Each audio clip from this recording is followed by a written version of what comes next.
महाराष्ट्र की यादों में शिवाजी सबसे लोकप्रिय राजा हैं। अरब सागर में उनकी भव्य प्रतिमा का निर्माण कराने की भी योजना है। उन्हें राजनीतिक विचारधाराएं अपने अपने तरीकों से याद करती हैं।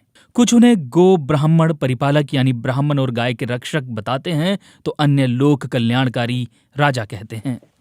इसी के साथ एक ऐसा एहसास भी है जो उन्हें मुस्लिम विरोधी के रूप में दर्शाता है। कुछ सालों पहले महाराष्ट्र के मिराज सांगली इलाके में एक गणपति उत्सव के दौरान तोरण पर शिवाजी को अफजल खान का कत्ल करते हुए दिखाया गया था। इसके पोस्टर समूचे महाराष्ट्र में भेजे गए थे। इसके बाद इसी मुद्दे को लेकर उस इलाके में सांप्रदायिक हिंसा हुई। लोगों में यह धारणा बनने लगी कि हिंदू शिवाजी मुस्लिम अफजल खान को मार रहे हैं। इस तरह के प्रचार का इस्तेमाल मुसलमानों को उकसाने और हिंसा भड़काने के लिए किया जाता रहा है। धुर हिंदू दक्षिणपंथी कार्यकर्ताओं ने प्रतापगढ़ में अफजल खान का मकबरा तोड़ने की कोशिश की। यह उपद्रव तब जाकर रुका जब लोगों को यह बताया गया कि इस मकबरे को खुद शिवाजी ने खड़ा किया था। शिवाजी वो राजा थे जो सभी धर्मों का सम्मान करते थे। उनकी नीतियों, सेना और प्रशासनिक नियुक्तियों में इसकी झलक साफ दिखती है। इसकी एक दिलचस्प मिसाल ये है कि शिवाजी के दादा मोलाजीराव भोसले ने सूफी संत शाह शरीफ के सम्मान में अपने बेटों का नाम शाहजी और शरीफ जी रखा था। शिवाजी ने स्थानीय हिंदू राजाओं के अलावा मुगल बादशाह औरंगजेब के खिलाफ भी लड़ाइयां लड़ी। दिलचस्प बात यह है कि औरंगजेब के साथ युद्ध में औरंगजेब की सेना का नेतृत्व करने वाले व्यक्ति राजा जयसिंह थे, जो एक राजपूत थे और औरंगजेब के राजदरबार में उच्च अधिकारी थे।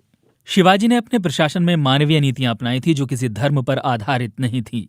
उनकी थल सेना और जल सेना में सैनिकों की नियुक्ति के लिए धर्म कोई मानदंड नहीं था और इनमें 1/3 मुस्लिम सैनिक थे। उनकी नौसेना की कमान सिद्दी संबल के हाथों में थी और सिद्दी मुसलमान उनकी नौसेना में बड़ी संख्या में थे। जब शिवाजी आगरा के किले में नजरबंद थे तब कैद से भाग निकलने में जिन 2 लोगों ने उनकी मदद की थी उनमें से एक मुसलमान थे जिनका नाम मदारी मेहतर था। उनके गुप्तचर मामलों के सचिव मौलाना हैदर अली थे और उनके तोपखाने की कमान इब्राहिम खान के हाथों में थी। शिवाजी सभी धर्मों का सम्मान करते थे और उन्होंने हजरत बाबा याकूत थोरेवाले को ताउम्र पेंशन देने का आदेश दिया था, तो फादर एम्ब्रोज की भी उस वक्त मदद की जब गुजरात स्थित उनके चर्च पर हमला हुआ था। शिवाजी ने अपनी राजधानी रायगढ़ में अपने महल के ठीक सामने मुसलमान श्रद्धालुओं के लिए एक मस्जिद का ठीक उसी तरह निर्माण करवाया था जिस तरह से उन्होंने अपनी पूजा के लिए जगदीश्वर मंदिर बनवाया था। शिवाजी ने अपने सैनिक कमांडरों को यह स्पष्ट निर्देश दे रखा था कि किसी भी सैन्य अभियान के दौरान मुसलमान महिलाओं और बच्चों के साथ कोई दुर्व्यवहार न किया जाए। मस्जिदों और दरगाहों को समुचित सुरक्षा उनके शासन में दी गई थी। उनका ये भी आदेश था कि जब कभी किसी को कुरान की कॉपी मिले तो उसे पूरे सम्मान के साथ मुसलमानों को लौटा दिया जाए। बसाई के नवाब की बहू को शिवाजी के द्वारा सम्मान देने की कहानी तो सभी जानते हैं। शिवाजी के सैनिक लूट के सामान के साथ नवाब की बहू को भी लेकर आए थे, तो शिवाजी ने उस महिला से पहले तो माफी मांगी और फिर अपने सैनिकों की सुरक्षा में उसे उनके महल तक वापस पहुंचवाया था। अफजल खान की हत्या के मामले को बहुत उछाला गया है। अफजल खान आदिलशाही सल्तनत का प्रतिनिधित्व कर रहे थे जिनके साथ शिवाजी ने बहुत लंबी लड़ाई लड़ी थी। अफजल खान ने उन्हें अपने तंबू में बुलाकर मारने की योजना बनाई थी, तो शिवाजी को एक मुसलमान रुस्तम जमा ने आगाह कर दिया था, जिन्होंने शिवाजी को एक लोहे का पंजा अपने साथ रखने की सलाह दी थी। लोग अक्सर ये बात भी भूल जाते हैं कि अफजल खान के सलाहकार भी एक हिंदू थे जिनका नाम कृष्णमूर्ति भास्कर कुलकर्णी था।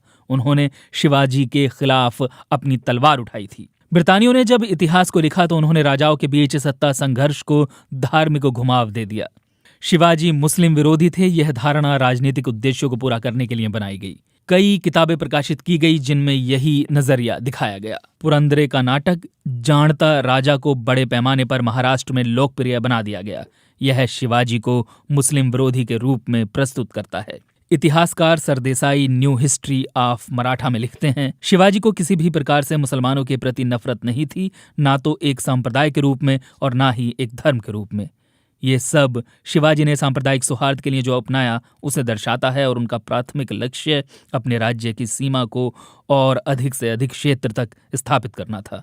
उन्हें मुस्लिम विरोधी या इस्लाम विरोधी दर्शाया जाना सच्चाई का मजाक बनाने जैसा है।